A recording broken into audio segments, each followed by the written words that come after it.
Hey guys, and welcome back to Mad About Skin. In today's video, I want to talk Mandelic Acid, one of the unsung heroes of the skincare world. I think if we looked back 5 years ago, the idea of putting an acid-based product on our skin would horrify us. But more recently, we've all gone mad for exfoliating acids, and there's a baffling array of different ones to choose from. I think Mandelic often gets overlooked for its more popular cousins, such as glycolic acid and lactic acid, but it has some very specific benefits that I want to call out in today's video. Of course, I'm going to end by sharing with you my favourite Mandelic Acid products if you do want to try this out. So sit back, relax, let's talk all things Mandelic Acid. Now, before we get into this video, I would love to know what your own thoughts, feelings and experiences have been with Mandelic Acid. Have you tried it? What outcomes did you get? And do you have any personal product recommendations? For me, this is a relatively new acid for me to include in my skincare routine. I've got some great results with other alpha hydroxy and beta hydroxy acids, but I kind of feel like because it's got some specific benefits, I wanted to put it through its paces so I could advise you guys on what outcomes you could expect to see, which is kind of the point of today's video. I'm going to break it apart into 3 parts. We're going to talk about what Mandelic Acid is, how it's created, and some of the other information that goes along with it. We're then going to talk about the pros and cons of including it in your skincare routine, and follow up and end with the best Mandelic Acid containing products. So, if you wanted to navigate your way through the video to one point more than another, I'll have timestamps in the description box below. All I ask for in return is that whilst you're down there, you also give this video a big thumbs up and a like. It's a great way of supporting me and the channel, and I love you all so much for the likes that you each give every single video. Now, with all that being said, shall we cut the waffle and delve straight on in? Let's start with, what is Mandelic Acid? Well, it's an alpha hydroxy acid. Now, again, a few years ago, that would have meant nothing to anyone, but I think a lot of us have become a little bit clued up on our exfoliation game, and we know that exfoliating acids are primarily categorized in 3 ways: alpha hydroxy, beta hydroxy, and polyhydroxy acids.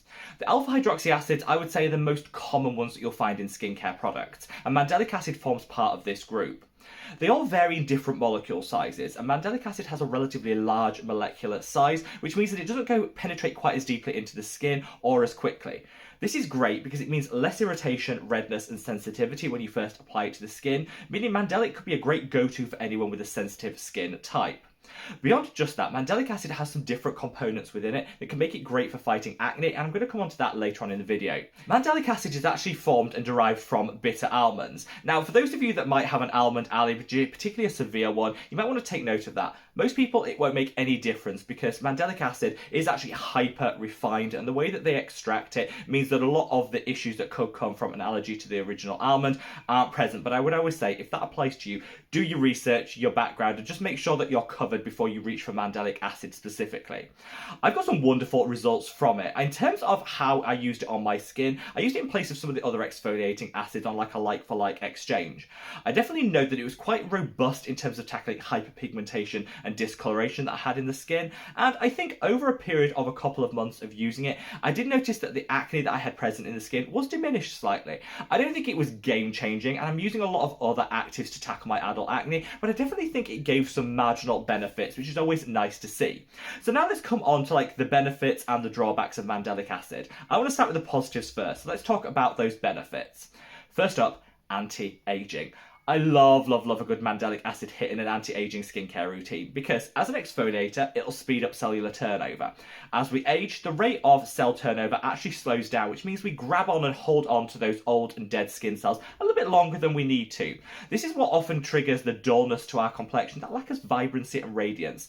You could tackle this with a wide range of different exfoliating acids, but Mandelic Acid will definitely help with this. It's also got some other anti-aging benefits that some other alpha hydroxy acids don't. Primarily, it's clinically proven to boost the rate of collagen production in the skin. This it has in common with glycolic acid, which is able to do the same. If you can't tolerate glycolic acid because it's just a little bit too sensitizing on the skin, but you want those pro-collagen benefits, you could switch to Mandelic Acid and get the exact same outcomes. I'd say because it's a little bit gentle, you have to be a bit more patient in terms of those results, but you definitely get a great anti-aging benefit from Mandelic Acid. Now let's come on to the benefits you can get from melasma. Again, quite a few studies have been done into Mandelic Acid to show how how effective it is, particularly at treating melasma, which is a very specific type of hyperpigmentation and discoloration. All exfoliating acids will work on hyperpigmentation, but they work to varying degrees. Melasma can be one of the most difficult and stubborn to treat, and mandelic acid in clinical trials is shown to be really effective at tackling this specific type of hyperpigmentation. So if you're suffering with melasma and you don't really know where to turn, I think a mandelic acid serum will be a great addition to your skincare routine. Be patient because it's super gentle, so you have to be in it for the long haul, but it's definitely proven to help tackle melasma in a way that some other exfoliating acids don't. Finally, let's come to mandelic acid's acne-fighting benefits. This is what really drew my attention to mandelic acid and made me want to try it out in the first place. Even at age 36, I still suffer with adult acne, which is pretty persistent. However, like I said, in my experience of using mandelic acid over a couple of months, I definitely think it helped to dim the amount of breakouts and the frequency of those breakouts that I was suffering with, and that has to be a positive. I think to get the best benefits, you need to use it alongside other acne-fighting actives, so you've really got a comprehensive skincare routine. Studies have proven the antibacterial benefits of mandelic acid, and this is great because whilst there's different triggers to acne, quite a few people will suffer from breakouts as a result of an acne causing bacteria on the skin, which mandelic acid has been clinically proven to reduce the prevalence of. So if, like me, you're suffering with adult acne and you kind of want an exfoliator that's also going to have anti-acne benefits, then mandelic acid could be that perfect pairing for your skincare routine. Now, at this point in the video, it almost seems like too good to be true, and there are some drawbacks to mandelic acid that I do want to call out. First and foremost, just how gentle it is. Now, that's definitely going to be a positive if you have a super sensitive skin type, but if, like me, your skin is super resilient, you might want to opt for one of the other alpha hydroxy acids on the market because you'll just get quicker results. With mandelic acid, you have that super large molecule size, which means actually when you're applying it to the skin, it's not penetrating to the depth and in the same way that other exfoliating acids are, so you really have to invest now for those long-term benefits. I don't think this is always a problem. I always say that skincare is like a marathon, not a sprint. Invest now and it'll pay dividends in the long term, and that's definitely going to be the case with mandelic acid. But if you have a super resilient skin type and you're pretty impatient, this might not be the exfoliator for you. Let's also call out how drying it can be on the skin. Certain exfoliating acids can trigger dryness, particularly glycolic acid and mandelic acid. This isn't the case for all exfoliators. Lactic acid, for example, actually acts as a humectant, which draws in and retains moisture in the skin. You don't get that with mandelic acid, and I definitely noticed over a period of time with consistent use, my skin did appear a little bit dryness prone. Now, this is something to be aware of if you have a particularly dry skin type. This might not be the exfoliator for you. Another polyhydroxy acids are just as gentle but also hydrate at the same time. It's all about matching the acid you choose to your individual skin's needs, and I don't think mandelic acid is going to be the best option for dry skin types out there. The final drawback I want to call out is it can still trigger irritation in the skin. I think a lot of people target mandelic acid as being like the holy grail for sensitive skin types because it is so gentle. That's absolutely the case, but you could be sensitive to just about any skincare ingredient on the market, which is why patch testing is super important. Mandelic acid might be really gentle in comparison to its cousins, its sisters in the alpha hydroxy acid group, but it is still an exfoliating acid. You still might get some redness, peeling and irritation, and that's definitely something to be aware of so you can manage your expectations. And don't be too lavish with it. Maybe start gentle a couple of times a week and build up from there. Work out what your skin can tolerate and make sure you adapt your usage to that.